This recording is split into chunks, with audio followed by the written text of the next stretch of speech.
जी size दूसरी आंख दिखाइए।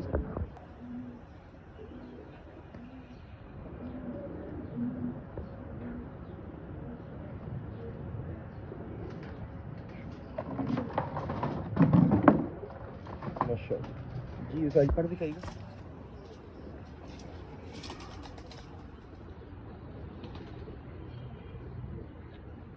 बिल्कुल उसी तरह जी चढ़ाई वाला पर, जिस तरह खाया साहब बात कर रहे थे कि मतलब पर में ज़रा सा भी वाया नहीं है और परियां जो है वो कमर के ऊपर की तरफ है, ये उसी तरह प्रॉपर पर है बस।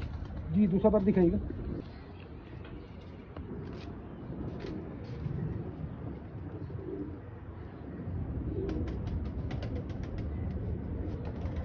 क्या बात, माशाल्लाह माशाल्लाह।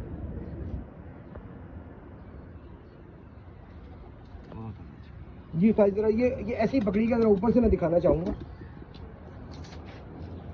आप देख सकते हैं जी बड़ी अच्छी बनतर और मुलायम कबूतर है, बिल्कुल जिस तरह हमें अकील शाह साहब ने गाइड किया था कि जी कबूतर मुलायम होना चाहिए, तो मुलायम का मतलब है प्रेल होता है ज़्यादा पर वाला, तो ये माशाल्लाह प्रेल परिंदा है।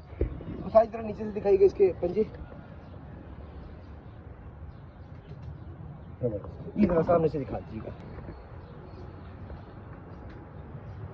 माशाल्लाह ये डबलों में से है उस्ताद जी? ये मिस्से जालदार में मिस्से जो है, सही सही मिस्सों में से बना, बहुत आला, बहुत शुक्रिया।